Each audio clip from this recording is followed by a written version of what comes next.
سے ہٹ جاؤ، یہ عبیداللہ بن زیاد اور یزید بہت سخت ہیں، تمہیں بھی مار ڈالیں گے ہمیں بھی مار ڈالیں گے۔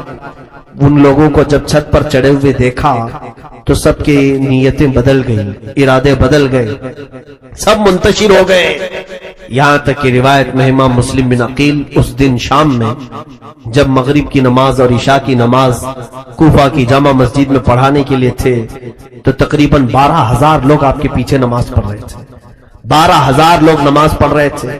پھر فجر میں جب آپ وہاں نماز کے لیے تھے تو سوائے آپ کے 2 چھوٹے بچوں کے کوئی نہیں تھا، صف میں پوری صفوں میں کوئی نہیں تھا۔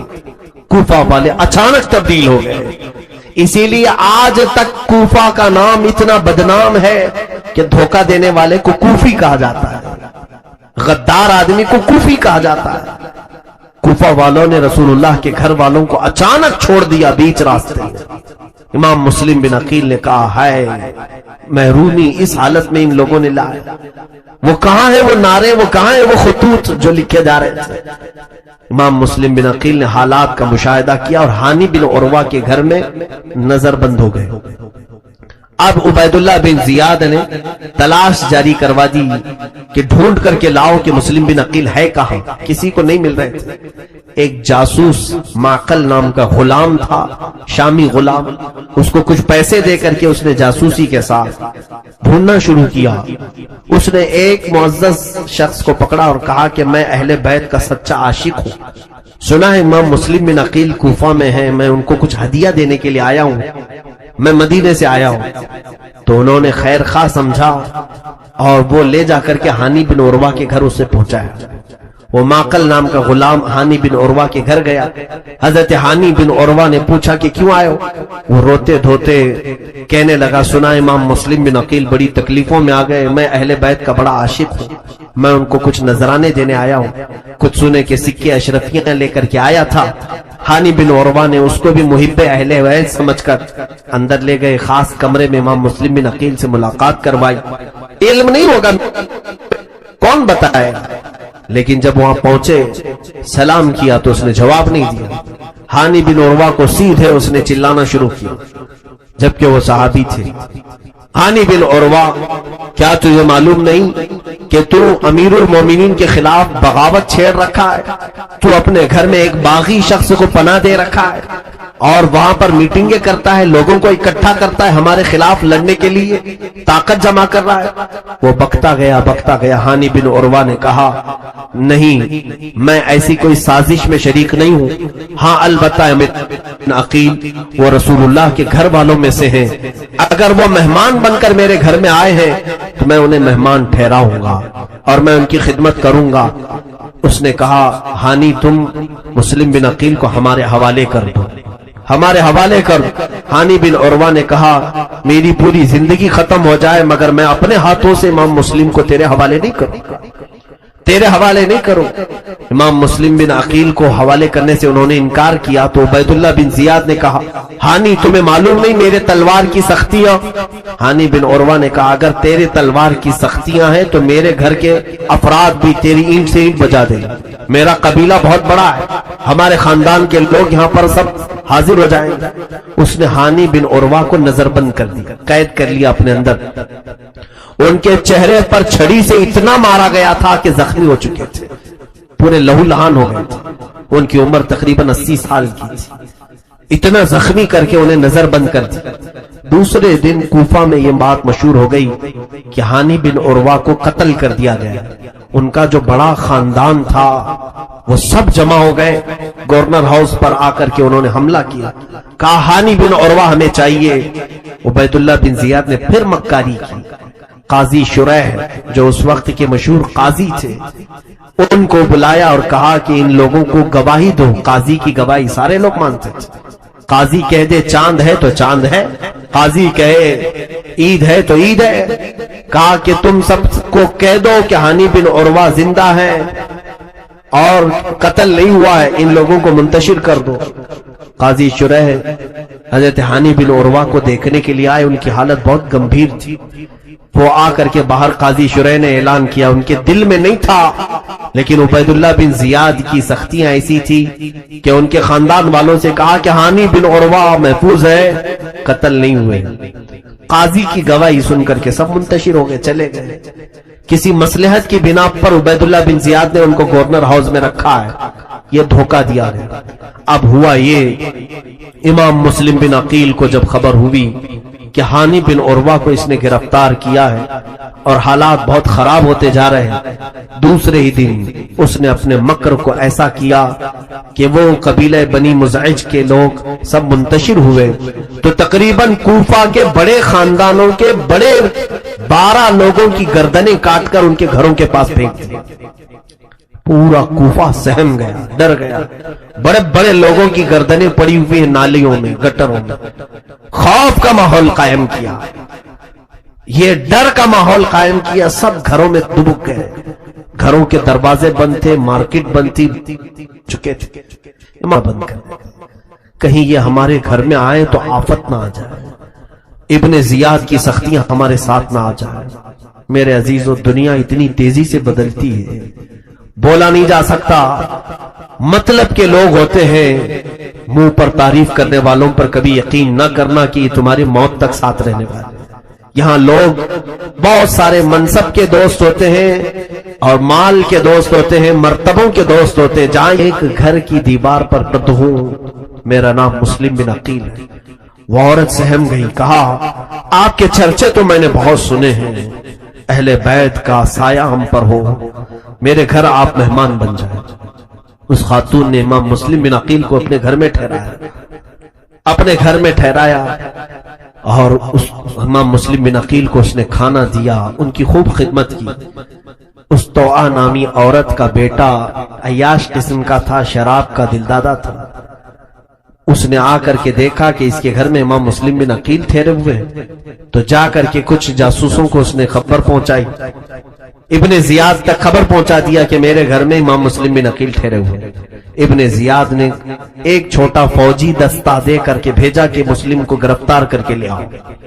وہ فوجی دستہ آیا، امام مسلم بن عقیل کے شام کے وقت تھے، جب گھوڑوں کے ٹاپوں کی آواز آئی تو آپ نے محسوس کر لیا کہ شاید میری گرفتاری کے لیے آئے۔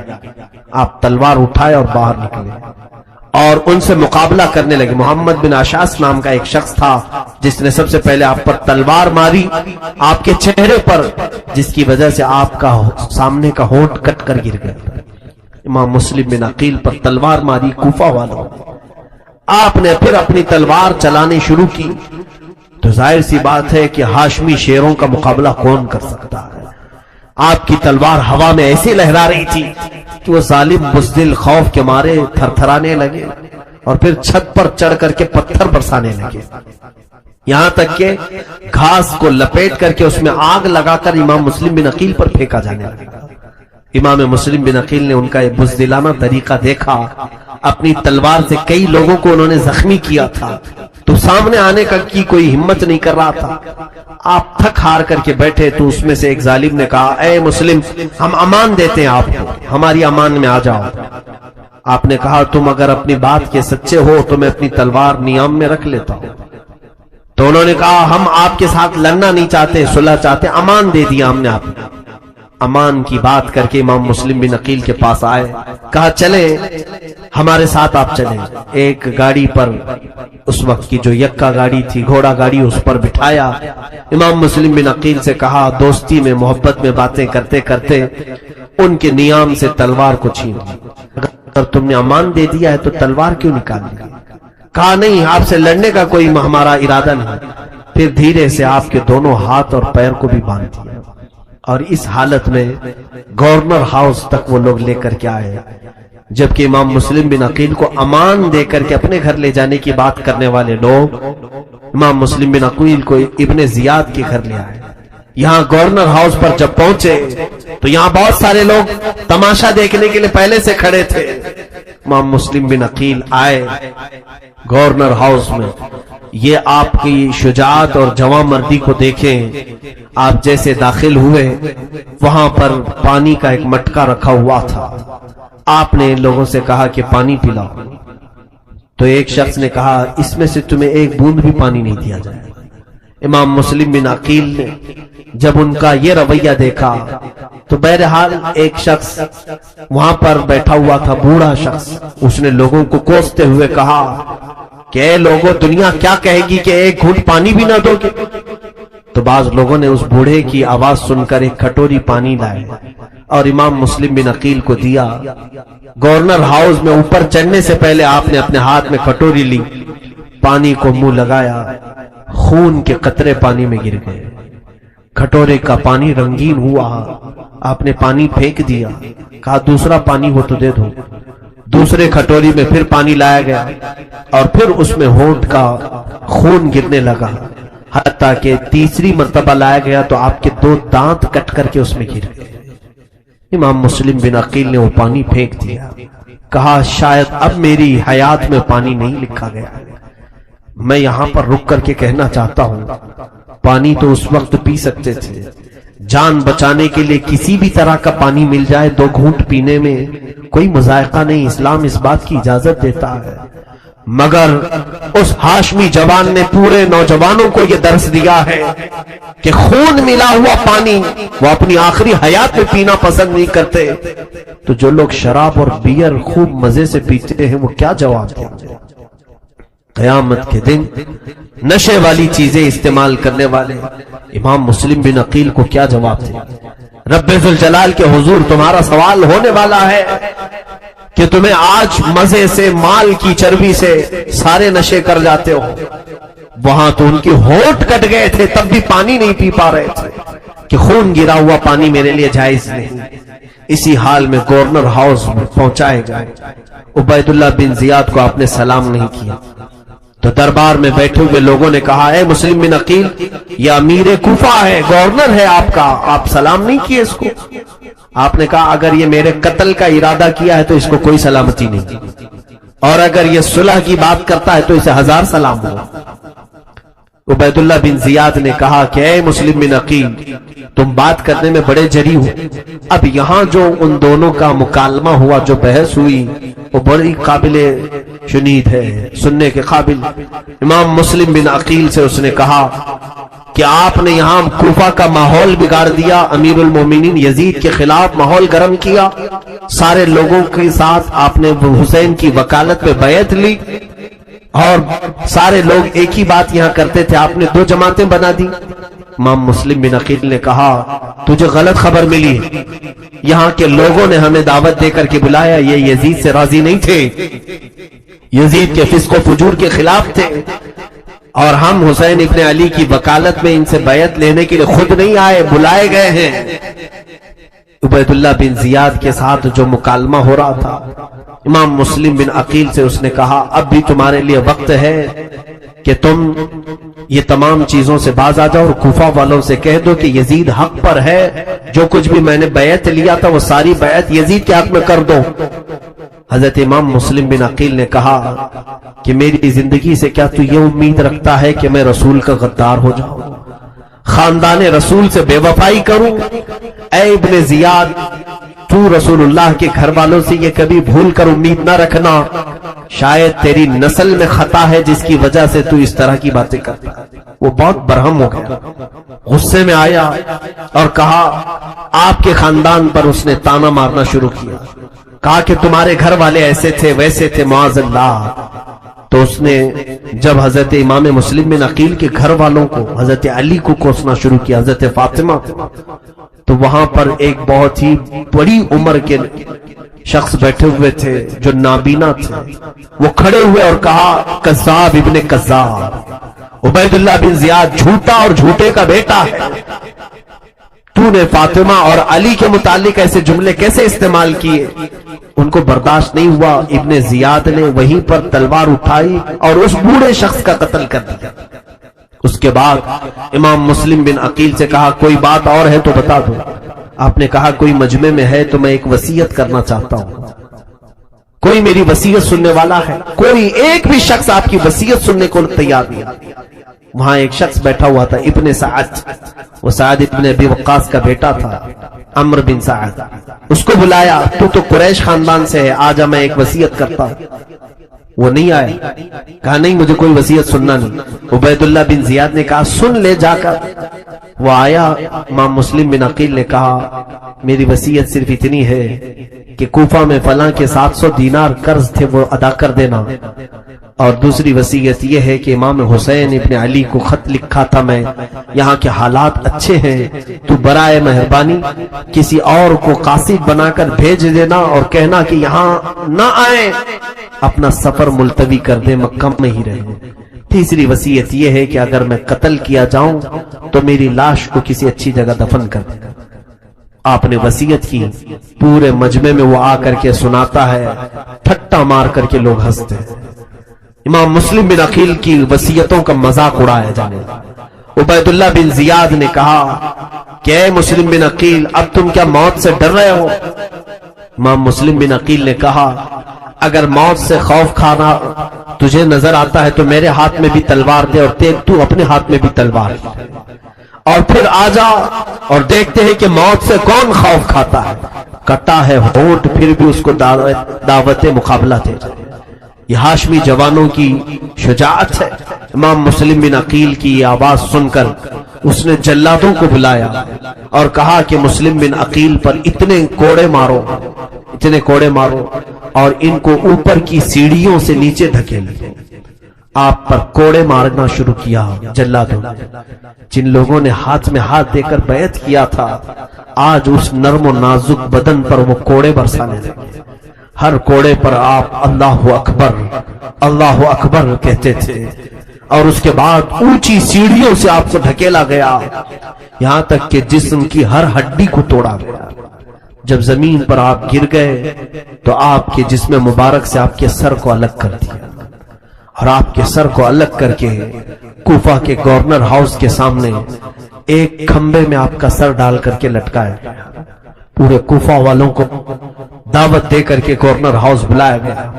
دیکھو یزید کے خلاف آواز اٹھانے والے کا یہ حشر ہوتا ہے.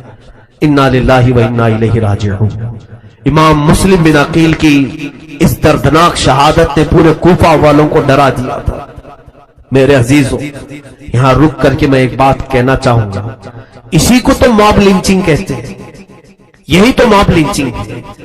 تنہا کسی کو پکڑنا اور کئی کتے ایک ساتھ بھڑ جائیں ایک شیر کے ساتھ, یہ کوفہ والوں کی حرکتیں تھیں جو آج بھی ہمارے ملک میں دہرائی جا رہی ہیں.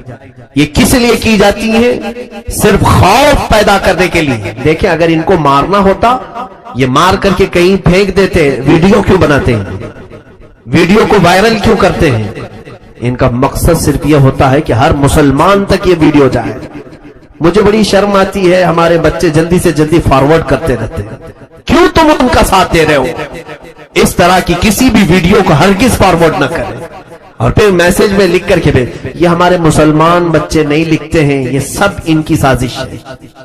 یہ سب ایموشنل الفاظ میں لکھ کر کے کہتے ہیں فارورڈ کرو جلدی سے جلدی, جس کے دل میں اسلام ہے, جس کے دل میں ایمان ہے وہ فارورڈ کریں. کائے کے لیے فارورڈ کریں؟